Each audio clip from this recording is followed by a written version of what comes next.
First of all, I want to say how happy I am to be here this morning. As a designer, typically I'm behind a desk or a computer designing all day, and eventually the projects go out into the wild, and people get to look at them and hopefully enjoy them. And if I do my job right, they don't think twice about who actually did it and what went behind it. So for me to have the opportunity to stand before you guys here this morning is incredible. So a huge thank you. I want to give a quick disclaimer. I'm not an expert on the things that I'm going to be talking about this morning. I'm simply a peer, speaking from experience, and I did not go to college. I barely graduated high school, and I have no formal training. And the fact that you guys are still here right now and not walking for the door means a lot. That's good. So I know Ben introduced me, but again, my name is Bryan Patrick Todd. I'm a designer here in Louisville. I specialize in lettering and type treatments. I've had the opportunity to be a part of some really amazing projects over the years, and freelancing for some cool campaigns and working with some really cool clients. I've also done quite a few murals around Louisville. Some of you guys might have seen some of them around town. I even did, like Ben mentioned, my most recent one this past spring in Tokyo, which was just like an absolutely insane experience. Now, I'm a little unusual in that creatively, I kind of have the best of both worlds. On top of doing all this freelance work for myself, I also do interactive design with the Forest Giant team, who are practically like my second family. So big shout out to FG. But we are not going to be talking about my work specifically this morning. However, I do want to get a plug in really quick. Feel free to go to bryanpatricktodd.com and check out all the work. So guys, the theme of this month is magic. Now, don't raise your hands, but how many of you here this morning are doing what you love? And not in a touchy-feely way, but like the work you create today is truly satisfying. For those of you fortunate enough to answer yes, I'm sure that you can remember that moment when you decided to pursue your passion. It was probably so exciting, it was so big and yet so scary. You saw the heroes and giants out there in the world making killer work, and you wanted in on the action. So day in and day out, you're all in, making sacrifices, giving it your all, and slowly but steadily, things start to click. The magic starts to happen.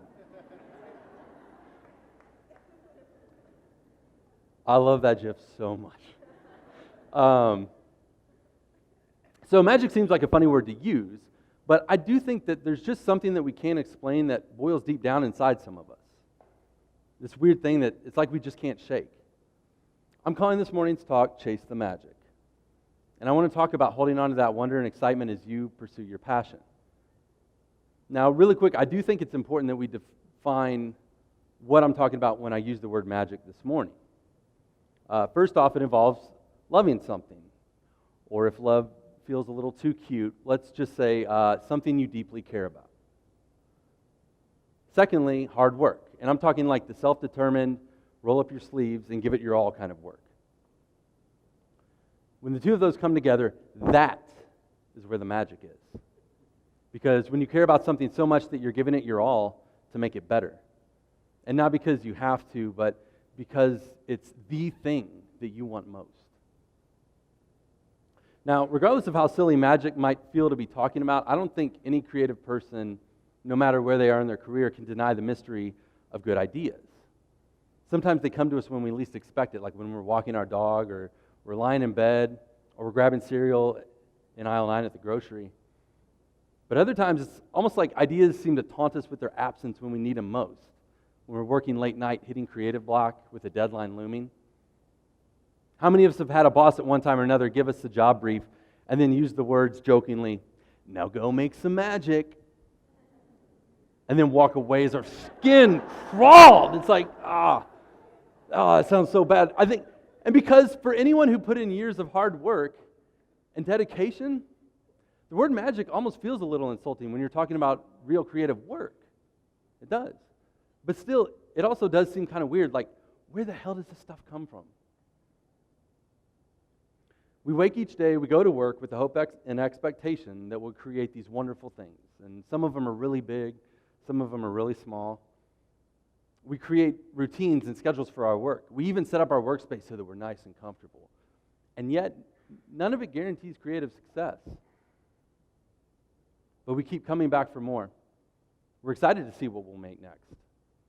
I mean, is there anything more deeply satisfying than when the hours fly by as you're busy bringing your ideas and creations to life?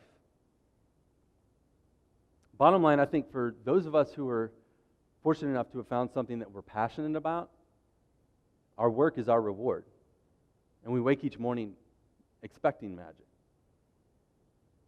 Now, I'm a firm believer that people who do creative work for a living put a tremendous amount of faith in the unknown, which sounds like really weird.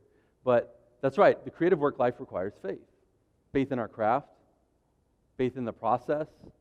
I think probably most challenging of all, faith in ourselves. We fall in love with a path, whether it's art, design, music, whatever, and we hope those paths one day take us to places that we never even imagined. And we hear stories about it all the time, like Apple started out as a couple guys in a garage making computers. Shepard Fairey, before he became a famous artist, was making Andre the Giant stickers that were popping up and around all these different cities. And it's those stories and amazing work that we see out in the world that inspired us to take a chance at doing something that we love. Now, we hear it all the time, do what you love. But let's be honest for a minute.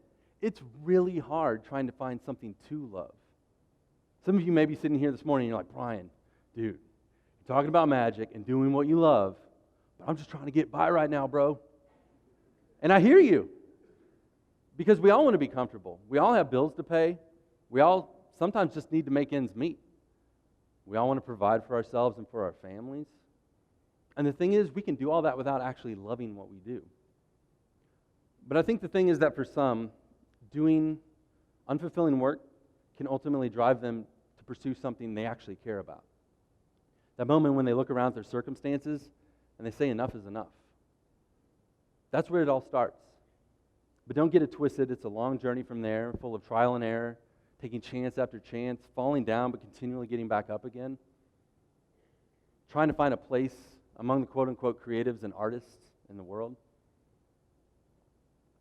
For me, pursuing design was a lot like that. Now, as Ben mentioned earlier, I'm a self-taught designer, which made for a really long and challenging road, just trying to make something happen. This morning, I want to share a little bit of my story with you guys. The beginning. So since I was a kid, I loved to draw, and I feel like every kid, every artist or designer says that, but it's true. But also, like, the more I think about it, I'm like, doesn't every kid basically love to draw? Like, you know who probably loved to draw when they were a kid? George W. Bush. I don't know for a fact, but I'd say it's probably a safe bet that he made some pretty interesting works of art back in the day. But seriously, for me, drawing took me to this magical place where I could make up all these different worlds and characters. I could draw my favorite X-Men. I could be silly or serious depending on the mood I was in. My parents, they were incredibly supportive. They got me into art classes. Before long, I found myself in accelerated art programs. I got to see my work displayed at art shows and fairs. And then middle school rolled around, and something else caught my interest. And not girls, well, sort of girls, but music, specifically punk rock. It became my goal to be the best bass player that I could be so that other bands would want me. And by high school, I completely traded in the visual arts and drawing for music. By my senior year, I was skipping class to go to guitar shops. I was ready to pursue rock music as a full-time job, and I meant it. A year after graduating high school, I moved to Nashville to join a band out of Austin, Texas. We toured around, recorded music, and it was great. But I was so broke. But it didn't matter because I loved what I was doing. But eventually, Nashville wore us all down. The guys moved back to Austin. For me, I knew I wanted to be back home in Louisville. Now, fast forward a few years, I continued to play music, joining another band. I took odd-end jobs, and I even got married. By the time I was 24, I had a baby on the way. At the time, I was working as a youth counselor in a group home, and while the work I was doing was important in the lives of the kids that we served, I knew that I didn't want to do this forever. But yet, the funny thing is I had no idea what I really wanted to do. This baby was a wake-up call. Having a kid on the way, it meant I could no longer just like sit around and think about my future. I needed to make changes. For me, the most horrifying thing, an idea that I could think of, more than even being broke, was the idea that my son would grow up watching his dad leading an unfulfilling life, just getting by, like I was at the time. I felt accountable to this baby to be better. Now, a few months before my son was born, my wife got me a used MacBook for my birthday, and I was a little thrown off by this gift, but we didn't have a computer at the home, so it was a definite upgrade for the household. My wife immediately encouraged me to get Photoshop so we could start editing all these photos that we were taking. Now, this is when a very important transaction took place. My friend got me a bootleg copy of Photoshop, and everything changed. And really quick, can we talk for a second, like how many design careers started with like a bootleg copy of Photoshop? I'm paying my licensing fees now, we're good, like Adobe's getting paid, but like, oh my gosh. I'm just glad, I wasn't sure I was going to go over, but yeah, I'm glad to know I wasn't alone. So I started messing with Photoshop, and it wasn't the photo editing that actually caught my attention. It was this annoying little pen tool in the program, and it drove me crazy. But I was curious. So I started trying to use this thing to draw, and before long, all those old feelings of drawing as a kid came flooding back. I couldn't stop messing with it. The lines were so crisp, and you could use any shape or color you wanted. I actually even started taking the computer into work and drawing on it every morning before the kids in the group home woke up. Like, I was obsessed. Then a funny idea hit me. What if I pursued graphic design? I had a few friends who did it. It seemed cool. I didn't fully understand how the business side of it worked, but for the first time in forever, something got me excited again besides music. Maybe this could be it. Maybe school didn't sound so bad anymore. I mean, I actually wanted to learn. So I looked up all the design schools around the region and beyond, and I quickly remembered two hard truths. One, I was an idiot in high school, and my grades showed for it. They were awful. Two, college costs a whole hell of a lot of money. So what was I to do? Now, this is when reality sunk in. So after a lot of conversations with my wife, we decided that if I truly wanted to make this happen, I would teach myself. And that meant that I'd have to make some major sacrifices. Now, in a nutshell, this is basically what that moment looked like. For real, I saw that meme and I was like, oh my gosh, it's going in the slides. Oh my gosh. Okay, so now I talked earlier about how exciting it is and how scary it is to pursue something that you care about. When I made this decision, I was absolutely terrified, guys. This was a very real risk that had very harsh consequences. I didn't have time to waste. I was in my mid-20s. I wanted to make this worthwhile. So I started buying beginner's guides, books about design theory, composition, and software, and I was soaking it all up. Instead of meeting friends on the weekend to grab drinks, I was settling in on the couch learning how to design. My goal was to be the best, most well-rounded designer that I could be.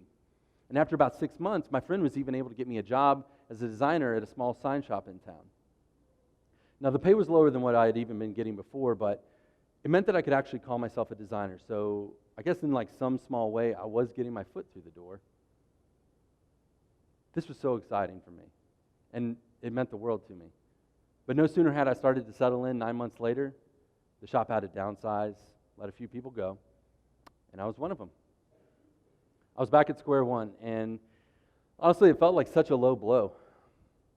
I had all these design ideas, these ideas of a design career, and they just felt blurry and worn out. So I sent my nearly empty resume to countless studios and shops around town. I was desperate to keep my heads up, but no one was returning my calls. I took a slate roofing gig that summer, working high up in the air during what turned out to be a record heat wave. I'd come home every night exhausted, covered in sweat and slate dust, and just like collapse on the living room floor. Absolutely worn out. It wasn't long before I started to come to terms that maybe design wasn't a realistic career.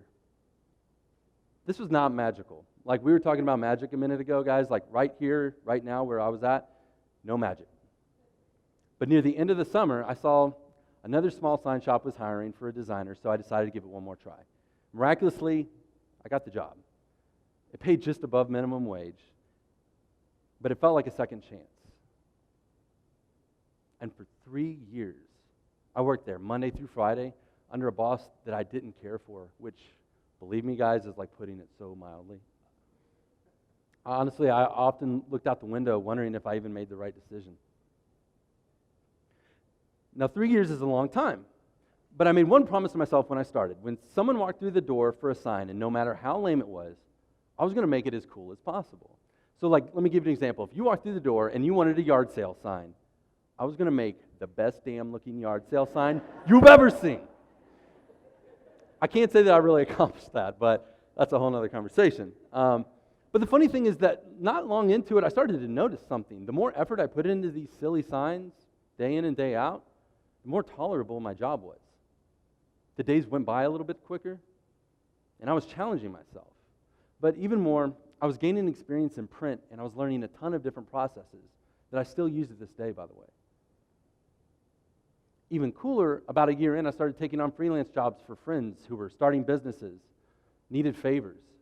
Slowly, my nights were filling up with small design jobs. So instead of learning to design, I was just doing it. Band posters, merch, logos, church campaigns. It was crazy. And they're actually cool little jobs. So into my 3rd year at the sign shop, finally, I had enough work in my portfolio. I decided it was time to give it a shot and reach out to some bigger studios in town. Over a 6-month period, I sent out resumes, follow-up emails, to no avail. Some places would be so kind to actually take the time and explain that I simply didn't have enough experience or education to make me qualified for the job. And you know what? They were right.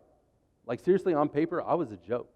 4 years designing at sign shops, no industry experience, no references in a related field. But your work does look good, they'd often say. But instead of letting the rejection get to me, I kept grinding every day, going home and freelancing each night after I tucked my son into bed. My wife's constant encouragement, it got me through the times of doubt. But deep down inside, for some reason, and I still don't know why, I just felt like change was coming. It had now been 4 years since I got my first sign job, about the time that I would have earned a design degree had I gone that route. It was June of 2011, and I got an email back about a recent job I applied for. Here's the email. What? Guys, so we set up a time to interview, and guess what? I got the job. A salary, benefits, and all at a real studio. This was for real. My wife could quit her job and stay home with our son and soon-to-be-born daughter. And after 4 years, finally, things started feeling magical again. But one thing you guys should know that when I started, I was probably the most insecure guy you had ever met. I walked around the halls scared that I'd be found out. I was a hack. I had so much to learn. This was a whole new level for me. But my boss and my coworkers, they were awesome. Sometimes it felt more like school instead of work. I mean, yes, I was working and very hard too, but I was learning so much. Basically getting paid to learn. That's incredible. And let's not forget about my freelance. It continued taking off, and I was really starting to become focused on lettering and type treatments. My work was starting to have its own style that people even were recognizing. I was now on a day and night work schedule. There were some really late nights, and I was having a hard time saying no. For me, the last thing I wanted to do is become too comfortable or complacent. I knew what it was like to lose something so important. And with my wife staying home with the kids, I was now the sole provider of our household. So I kept on working, and though so tired at times, I was grateful to be so busy.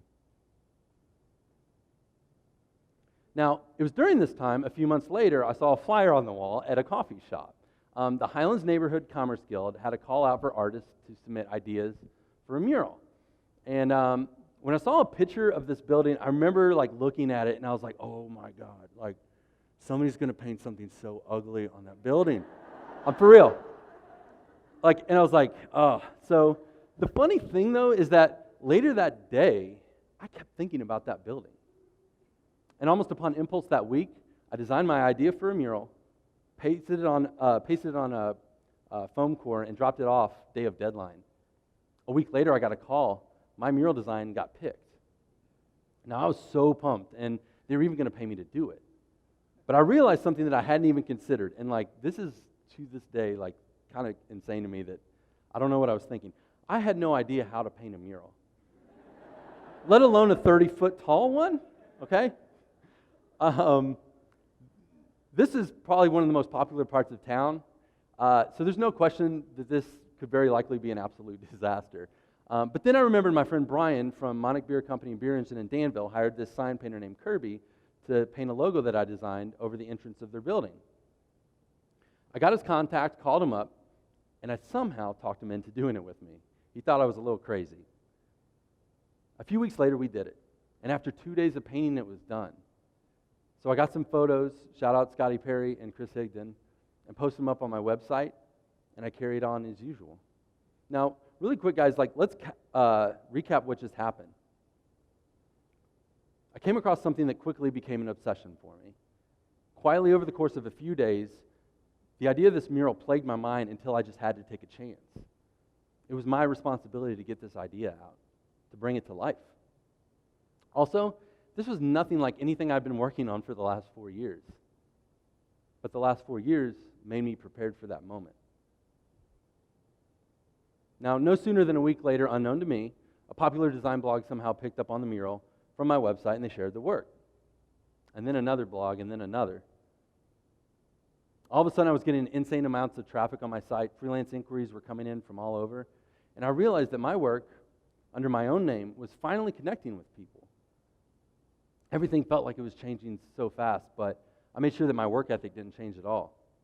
A few months went by, I joined the Forest Giant team. It was great to have the opportunity to work with people that I really connected with during the day and continue to freelance for dream clients from my home studio in the evenings. For me, it was and it still is a very satisfying place to be creatively.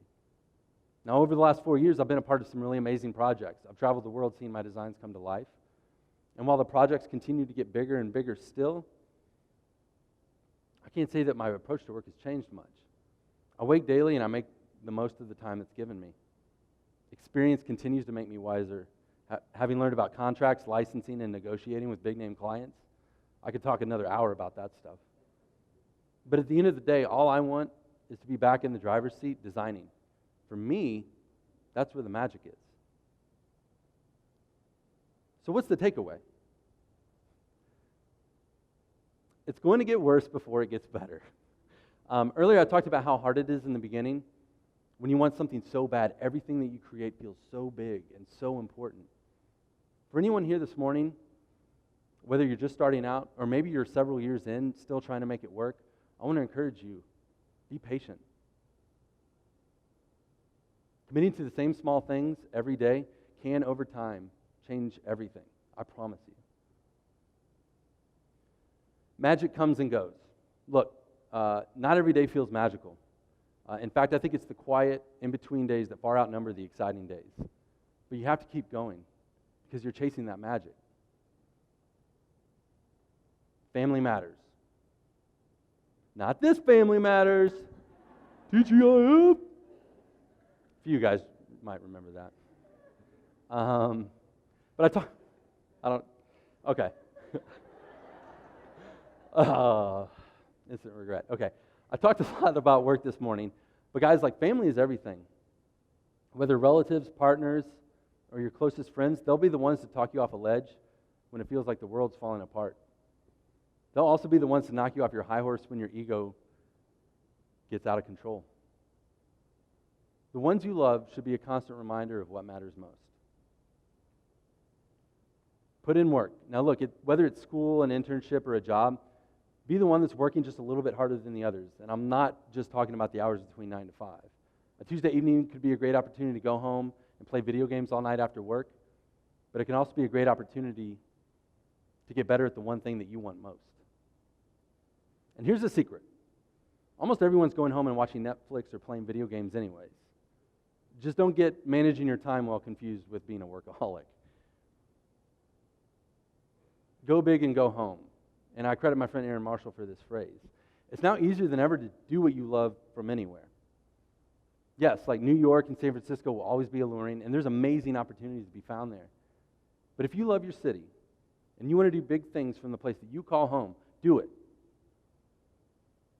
Make work so good that New York can't ignore you. Because you'd be surprised who's watching and listening out there. But it all starts with you. Chase the magic. Thank you, guys.